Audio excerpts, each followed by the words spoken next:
Hi అండి, అందరికీ నమస్కారం అండి. Welcome back to latest updates. AP రాష్ట్ర వ్యాప్తంగా రేషన్ కార్డుదారులు ఎవరైతే ఉన్నారో వారందరి కోసం కూడా ఒక అప్డేట్ అయితే రావడం అయితే జరిగిందనమాట. ఆంధ్రప్రదేశ్ రాష్ట్ర వ్యాప్తంగా రేషన్ కార్డులు కలిగి ఉన్న వారందరికీ ఒక్కొక్క కుటుంబానికి కూడా 3,000 రూపాయల వరకు నగదు, అదేవిధంగా 4 రకాల నిత్యావసర సరుకులు, దీంతో పాటుగా 25 కేజీల వరకు బియ్యాన్ని పంపిణీ చేయాలని చెప్పి ఏపీలో కూటమి ప్రభుత్వం నిర్ణయం తీసుకుందనమాట. ఈ డబ్బులను ఏపీ రాష్ట్ర వ్యాప్తంగా మరి మందా తుఫాన్ తీవ్రత వల్ల చాలా మంది నిరాశ్రయులు అయ్యారండి. వీరందరికీ సంబంధించి మరి వరద తీవ్రత ఎక్కువగా ఉన్న ప్రాంతాల్లో ముందుగా ఈ యొక్క పంపిణీ అయితే జరగబోతుందన్నమాట. మరి ఈ 3,000 రూపాయల నగదు, అదేవిధంగా నిత్యావసర సరుకులతో పాటుగా బియ్యాన్ని రేపటి నుంచే ప్రారంభించాలని చెప్పి మరి మంత్రి నాదెండ్ల మనోహర్ గారు స్పష్టం చేయడం అయితే జరిగిందనమాట. దీంతో పాటుగా అధికారులు కూడా ఈ యొక్క తుఫాన్ పైన చాలా జాగ్రత్తలు తీసుకుంటున్నారండి. మందా తుఫాన్ తీవ్రత అధికంగా ఉండబోతున్న నేపథ్యంలో రైతులు కూడా ఆందోళన చెందవద్దని మంత్రి అచ్చెన్నాయుడు తెలిపారు. సీఎం చంద్రబాబు నాయకత్వంలో ఇంతకంటే పెద్ద ఉపద్రవాలను పక్కా ముందస్తు ప్రణాళికలతో పకడ్బందీ ఏర్పాట్లతో విజయవంతంగా అదేవిధంగా మందా తుఫాను తీవ్రత అధికంగా ఉన్న నేపథ్యంలో రైతులు ఎవరూ కూడా ఆందోళన చెందవద్దని చెప్పి మంత్రి అచ్చెన్నాయుడు తెలిపారండి. దీంతో పాటుగా ప్రాణ ఆస్తి నష్టం వాటిల్లకుండా ఇప్పటికే చర్యలు చేపట్టినట్లు తెలిపారన్నమాట. వ్యవసాయ శాఖ ఆధ్వర్యంలో వ్యవసాయ శాస్త్రవేత్తలను, అధికారులను, కింది స్థాయి సిబ్బందిని అప్రమత్తం చేశారు. తుఫాను కారణంగా రైతులు నష్టపోతే వారిని పూర్తిగా ఆదుకుంటామని చెప్పి రైతులు ఎవరూ కూడా ఎక్కడ ఆందోళన చెందవద్దని చెప్పి మంత్రి అచ్చెన్నాయుడు హామీ ఇవ్వడం అయితే జరిగిందండి. పశ్చిమ మధ్య బంగాళాఖాతంలో మందా తుఫాన్ తుఫానుగా బలపడింది. గడిచిన 6 గంటలుగా 12 కిలోమీటర్ల వేగంతో తీవ్ర తుఫాను కదులుతుంది.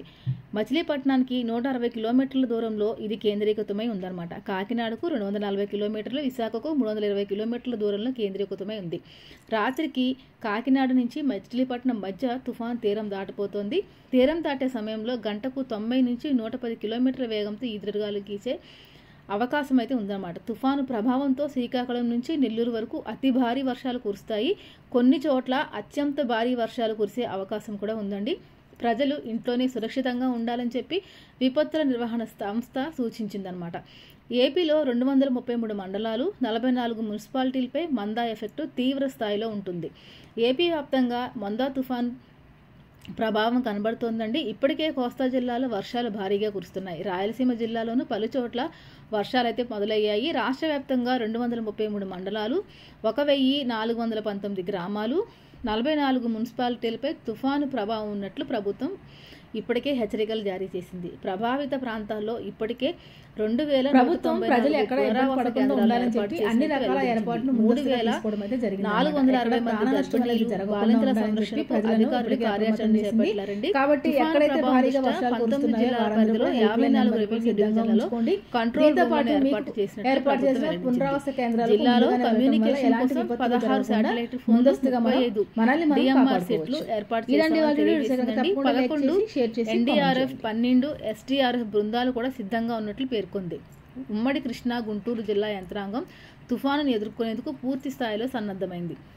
ముప్పు పొంచి ఉన్న ప్రజలను సురక్షిత ప్రాంతాలకు తరలించే పనిలో అధికార యంత్రాంగం నిరంతరం కృషి చేస్తూ ఉంది. ఉమ్మడి కృష్ణా జిల్లాపై మందా తుఫాను ప్రభావం తీవ్రంగా ఉంటుందన్న వాతావరణ శాఖ హెచ్చరికలతో అధికార యంత్రాంగం అప్రమత్తమైంది. కృష్ణా జిల్లాలోని కలెక్టరేట్, రెవెన్యూ డివిజన్లు, మండల కేంద్రాల్లో కంట్రోల్ రూమ్లు ఏర్పాటు చేశామన్నారు. ఎప్పటికప్పుడు పరిస్థితులను కృష్ణా జిల్లా కలెక్టర్ బాలాజీ, ఎన్టీఆర్ జిల్లా కలెక్టర్ లక్ష్మీశ సమీక్ష జరుపుతున్నారు. తుఫాను ప్రభావిత ప్రాంతాలకు ప్రజలకు సెల్ ఫోన్ల ద్వారా తాజా సమాచారం పంపిస్తున్నారు. ముంపు సమస్య ఉన్న ప్రాంతాల్లో పునరావాస కేంద్రాలు ఏర్పాటు చేశామని కృష్ణా జిల్లా పాలకాయ తిప్ప వద్ద సాగర సంగమం గేట్లను అధికారులు మూసివేశారు. తీర ప్రాంత గ్రామాల ప్రజలను సురక్షిత ప్రాంతాలకు అధికారులు తరలిస్తున్నారు. బందరు తాలూకా పోలీసులు తీర ప్రాంత గ్రామ ప్రజలను అప్రమత్తం చేశారు. లోతట్టు ప్రాంతాల ప్రజలను తరలించేందుకు ట్రాక్టర్లు, నీటిని మళ్లించేందుకు ప్రొక్కలేన్లు, చెట్టు కొమ్మలు ఇరుగుపడితే కట్ చేసేందుకు కటింగ్ మిషన్లు, విద్యుత్ స్తంభాలు నేల కొరిగితే తొలగించేందుకు సిబ్బందిని అప్రమత్తంగా ఉంచామని చెప్పారండి. విజయవాడలో లోతట్టు ప్రాంతాల్లో చేరిన నీటిని తోడేందుకు ట్యాంకర్లు, జేసీబీలను సిద్ధం చేశారు. వీసీఎం పరిధిలో 41 వరకు పునరావాస కేంద్రాలను ఏర్పాటు చేశారనమాట. కాబట్టి ఏపీ రాష్ట్ర వ్యాప్తంగా ప్రజలు ఎక్కడ కూడా ఇబ్బంది పడవద్దండి. అదేవిధంగా రైతులు కూడా పంట నష్టపోయినా కానీ పూర్తి స్థాయిలో అధికారం అయితే ఆదుకుంటుంది అని చెప్పేసి మరి మంత్రి అచ్చెన్నాయుడు గారు చెప్పడం అయితే జరిగింది. దీంతో పాటుగా ఇప్పటికే మరి రేషన్కి సంబంధించి మంత్రి నాదెండ్ల మనోహర్ గారు మనోహర్ గారు కూడా ప్రకటించడం జరిగిందండి. మరి ప్రతి కుటుంబానికి కూడా 3,000 రూపాయల వరకు నగదు, అదేవిధంగా 25 కేజీల వరకు బియ్యము, దీంతో పాటుగా 4 రకాల నిత్యావసర సరుకులను పంపిణీ చేయనున్నట్లు చెప్పారన్నమాట. ఈ మొత్తాన్ని కూడా రేపటి నుంచే మరి జిల్లాల వారీగా పంపిణీ చేసేందుకు ఏపీలో కూటమి ప్రభుత్వం సిద్ధమైపోయింది. కాబట్టి రాష్ట్ర వ్యాప్తంగా ఉన్న ప్రజలందరూ కూడా మరొక 2-3 రోజుల వరకు ఇళ్ల నుంచి బయటికి రాకుండా చాలా జాగ్రత్తగా ఉండాలని చెప్పి అధికారులు ఆదేశాలు అయితే జారీ చేయడం అయితే జరిగింది. ఇదంటే ఇవాళ వీడియో. నిజంగా తప్పకుండా లైక్ చేయండి. ఈ వీడియోను మీ ఫ్రెండ్స్ అండ్ ఫ్యామిలీస్కి షేర్ చేయండి. మరొక మంచితో మళ్ళీ కలుసుకుందాం. అందరికీ సెలవు. నమస్తే.